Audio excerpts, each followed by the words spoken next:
अस्सलाम वालेकुम दोस्तों, जान फन चैनल में असी वेलकम कयूं था। जो असांजो टॉपिक है present to tense rules examples काफ़ी घणी नॉलेज सां गॾु सिंधी ट्रांसलेशन में तो घणो वक़्तु ज़ाया न कंदे अचो त असीं टॉपिक की तरफ़ हलूं था। A verb which express a state or existence in present time that is called present tense of to be. ही एक अहिड़ो फ़ेल है जो ज़मान हाल में हालत या मौजूदगी के बयान करे उनके ज़मान हाल हुजण चइबो आहे। हिन जा हेल्पिंग वर्ब्स आहिनि इज़, एम, आर ऐं हिन जी फॉर्मेशन आहे subject plus helping verb plus extension और ऑब्जेक्ट।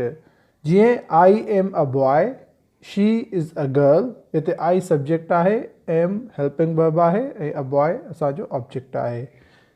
दोस्तों हिकिड़ी ॻाल्हि यादि रखण जी त हिन टेंस में मेन वर्ब यूज़ न थींदो। उन खां पोइ एग्ज़ाम्पल्स आहिनि जंहिंमां असां स्टेट ऐं एग्ज़िस्टेंस मालूम कंदासीं। जीअं हिन में असां जीअं ॿुधायूं पिया त Ali is in mosque, Ali मस्जिद में आहे, माना ही हिते मौजूदगी ज़ाहिर करे रहियो आहे त अली मस्जिद में मौजूदु आहे। ऐं नंबर सेकेंड सेंटेंस आहे शी इज़ अ डॉक्टर, हूअ हिकु डॉक्टर आहे, माना हू स्टेट बयान थी रही आहे हिते त हूअ छा आहे, हूअ डॉक्टरणी आहे, डॉक्टर आहे, इहा हिते हालत यूज़ थी आहे। ऐं यादि रखण जूं ॻाल्हियूं जीअं दोस्तों त हेल्पिंग वर्ब्स कहिड़े प्रोनाउन सां यूज़ थींदा।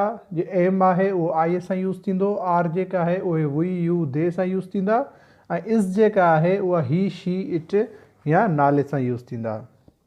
जीअं फर्दर एग्ज़ाम्पल्स आहिनि I am an honest boy, मां हिकु ईमानदार छोकिरो आहियां। I am not an honest boy, मां हिकु ईमानदार छोकिरो न आहियां। Am I an honest boy, छा मां हिकु ईमानदार छोकिरो आहियां। Am I not an honest boy, छा मां ईमानदार छोकिरो न आहियां। और am not I an honest boy, छा मां हिकु ईमानदार छोकिरो न आहियां। दोस्तों असीं चारि काइंड्स में तव्हांखे सेंटेंस ठाहे ॾेखारिया आहिनि त कीअं ठहंदा आहिनि, तव्हां बि इनखे फॉलो करे सघो था। उन खां पोइ फर्दर एग्ज़ाम्पल आहिनि जीअं आई एम अ डॉक्टर, इहो हिते सिंगुलर शो थो करे आईअ खे, ऐं वी आर डॉक्टर्स हिते प्लूरल शो थो करे, ऐं यू आर अ डॉक्टर हिते सिंगुलर शो थो करे, ऐं यू आर डॉक्टर्स हिते प्लूरल शो थो करे। तव्हां ॿई सेंटेंस ॾिसंदव त ॿिन्ही में जेको ऑब्जेक्ट आहे उन में एस जो फ़र्क़ु आहे। सिंगुलर में एस न आहे ऐं प्लूरल में एस आहे। जीअं ही इज़ अ डॉक्टर, ही हिकु डॉक्टर आहे त हिते सिंगुलर जेको आहे शो कयो वियो आहे, ऐं शी इज़ अ डॉक्टर हिते बि जेको आहे सिंगुलर शो कयो वियो आहे। इट इज़ अ पेन, हीअ हिकु पेन आहे, हिते बि सिंगुलर शो कयो वियो आहे। दे आर डॉक्टर्स, उहे डॉक्टर आहिनि, हिते प्लूरल शो कयो वियो आहे। अली इज़ अ डॉक्टर, हिते सिंगुलर शो कयो वियो आहे। Ali and Ahmed are doctors, हिते प्लूरल शो कयो आहे। जॾहिं ॿ या ॿिनि खां वधीक नाला यूज़ थियनि जुमिले में त असीं उते हेल्पिंग वर्ब आर इस्तेमालु कंदासीं। आर असां हमेशह प्लूरल जे लाइ इस्तेमालु कंदा आहियूं।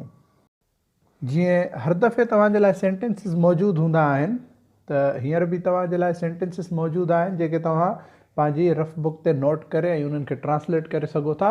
ऐं उन खां पोइ इन्हनि जा एंसर्स डिस्क्रिप्शन में मौजूदु आहिनि ऐं तव्हां उन तां ॾिसी उनखे चेक करे सघो था।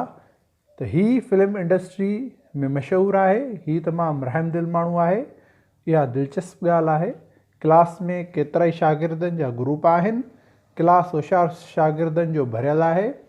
मां अंग्रेज़ी में सुठो आहियां, प्यार एतबार जो ॿियो नालो आहे। अली वधीक पढ़ाईअ लाइ अमेरिका में आहे। सज़ा तव्हां लाइ सुठी आहे, ॾुख ऐं सुख ज़िंदगीअ जो हिसो आहे। दोस्तों अगरि तव्हां अञा ताईं चैनल खे सब्सक्राइब न कयो आहे त जल्द से जल्द चैनल खे सब्सक्राइब कयो ऐं उन सां गॾोगॾु बेल आइकन जे बटन खे पिणु क्लिक कयो त जीअं असांजूं अचण वारियूं सभु अपडेट्स तव्हां ताईं पहुची सघनि। ऐं उन सां गॾोगॾु असांजी वीडियो खे लाइक कयो, कमेंट कयो ऐं दोस्तनि सां शेयर कयो।